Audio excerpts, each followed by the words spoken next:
Hello everybody, I'm Shadows Rain, and today we are going to be talking about the Zombies game mode and why it is the single best mode in Call of Duty Black Ops Cold War. Now if you do like this video, make sure you hit that like button below and consider subscribing, would help us out massively. And also let me know what you think about it in the comment section below. I'm very interested to hear what you think about this game mode. So yes, let's just get right into it, and I think this is an amazing mode. Obviously Zombies has always been good, but I think this is the best version of Zombies that we've had in a very long time, possibly Black Ops 2, Black Ops 1 era. And the reason that I say that is that it does feel like traditional old maps. So I know that it does have a part of the first map in this one, but it just feels simple. Everything, you know what you're meant to do.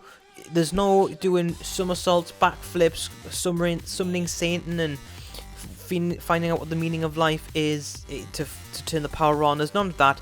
It's just open so many doors and the power is there. Not a problem. Pack-a-punch is easy enough this time as well. Find a part, you're good to go. That's all you need to do. Nothing too complicated, and it's all good. That, and I also like the fact that there is nice big train routes as well, which doesn't really get too bad if you've got quads in there. And yeah, you can get a nice little train going, get your points up, get your kills up, and it's really good. Really enjoy the trains. But also the fact that there is the tight spaces as well. It's not just a free ride, and you've got there's a lot of areas where if you get caught with your pants down, you are going to get cornered very quickly and very easily by the enemies. So what I really like about it is that the Pack-a-Punch room, though it is one of the tighter rooms underground, there is still a little bit of space to train, and there's, you can get out of a pinch with your field upgrades, which we'll talk about later. But the corridors and getting down to the Pack-a-Punch room, they are a little bit wide-ish, but if you do linger somewhere even a second or two longer than you should, you are going to get downed, and I think that's probably the way that Zombies should be. So I really enjoy the mix of the spaces that you got there, and the fact that you've got to pop a little torch as well when you go inside the tunnels before anything happens. I think that's absolutely amazing. So yeah, we'll go on to the next big thing as well, which if you get disconnected from Zombies due to no fault of your own, you can reconnect to it, and I think that's massive. It's not personally had to happen to me yet, which is really good, but also in private matches as well, someone can just join. They just outright join. I don't know if it's happened in public matches yet. You might be able to do it in public matches, I would have thought so. But I can just be saying to whoever I'm playing Zombies with, if someone comes into the Zombies Discord, just let us know when you're finished, and I say, that's fine, just drop in now, it's fine. And they will just drop in now, and that's brilliant. They can drop in, they've got some points to do something with themselves with, and it's, it only takes them a round or two to be fully integrated into the game and up to speed with everything. So I think that's a really positive downside, really positive upside to it all. Next as well is, can we just spare a moment to talk about Quick Res? Because Quick Res is one of those underrated perks. It's usually the last perk that a lot of people pick up, whereas for me it's the second perk just behind Juggernaut, and I think it's one of those perks where you can feel it. In more recent Call of Duty Zombies, having Quick Res doesn't make you have a stupidly quick res. It is a nice quick res, but it just feels quicker in this game mode. I feel as if I'm only resing someone for a split second and they're already back up, which is amazing. That, and you can upgrade that too to increase your healing rate as well. Really fun, really underrated perk there, and the fact that I'm playing with people who actually buy it early makes life so much easier. I also like the way that they integrate bosses into this as well. So you do have the big thick boy, as I call him, which is, he does take a lot of damage to kill, and then he splits into two, and then you've got to kill his ass again twice. So I do like that, but they do drop good loot as well when you kill them. Do like that. The zombie dogs, I think it's an interesting integration. Some people didn't like, the current Hellhounds. Don't know why. I think it was more so a case of that they're harder to kill, especially when you've got zombies and dogs in later rounds. But I've always quite enjoyed the dogs. I don't mind this version of them either. If you kill them, they explode gas, so you can't really go where they are. So I just creates an interesting dynamic. I'm never for or against the change, but I just love the dogs in general. I think they're alright. I think they're well done. So yeah. Next thing that we're going to be briefly talking about as well is how fun Pack-a-Punch and gun mods are. Now, you can mod your weapon with an ammo conversion kit, which is really fun. In doing so, it basically gives you the ability to, you can have napalm bullets or you can have electric shock bullets. The other one is a brain rot one, which basically turns a zombie into a friend. And the other one is, I am forgetting what the other one is, but yeah, it just freeze. That's the one, the freezing one. So I just like how you can have bullet mods. So the electric one and the brain rot one will be on a 15-second cooldown, but the other two are just on a 3-second cooldown, a 5-second cooldown. It's really fun to have a random power up every time you shoot a zombie. There's a perk on there as well, which also gives you a random bullet mod from time to time as well, which is really handy. So yeah, also with the Pack-a-Punch though, you can Pack-a-Punch your weapon 3 times, which is really fun. So it'll start at 5,000, 15,000, and then 30,000 to Pack-a-Punch your weaponry. Now, you do get a noticeable bump up in damage every time you do this, but another way that you can bump up your damage of your gun as well is by going to the upgrade station and just basically upgrading your stuff for scrap or salvage or whatever you call it. So that's ways that you can upgrade your armor as well. So yes, zombies have armor and you do notice it when you don't have it. So it's very good, and I also enjoyed that fact as well. Also the fact that you can really craft things as well. Like, you don't have to get a mystery box to get a monkey bomb or to get a quick res. Provided that you're a high enough rank, you can just craft it with your materials, the same stuff that you would craft your armor and repair your armor and your gun damage from.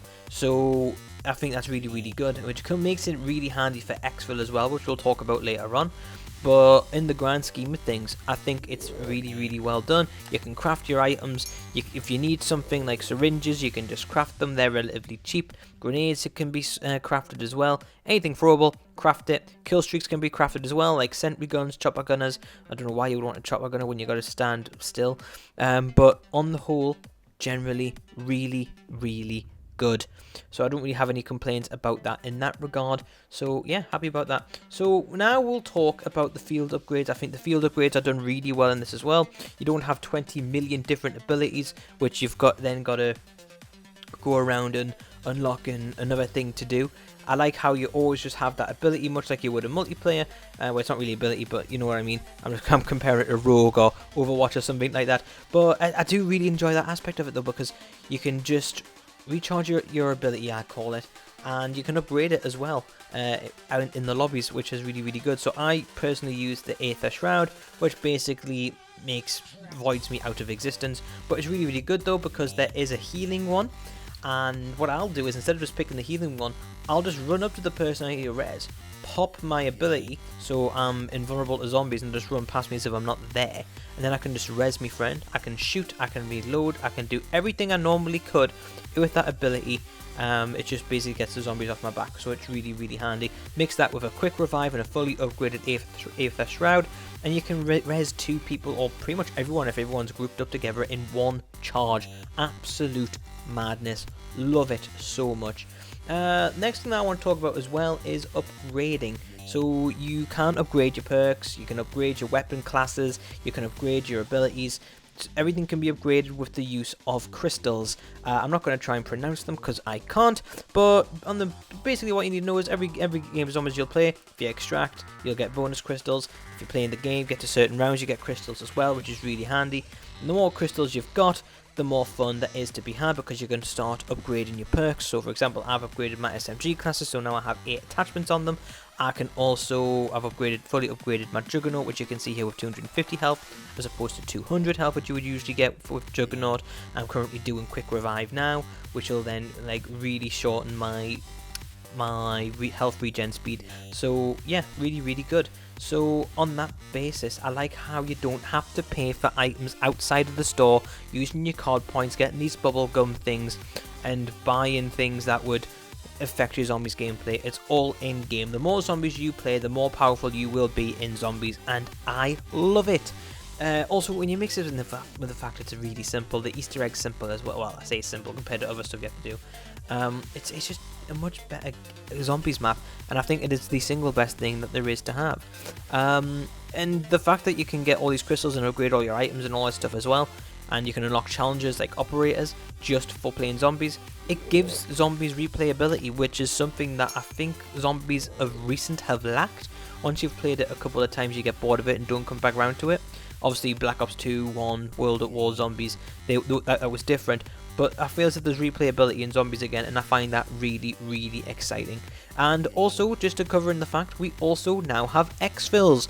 Exfils is really fun. Can't wait to be using the exfils more often.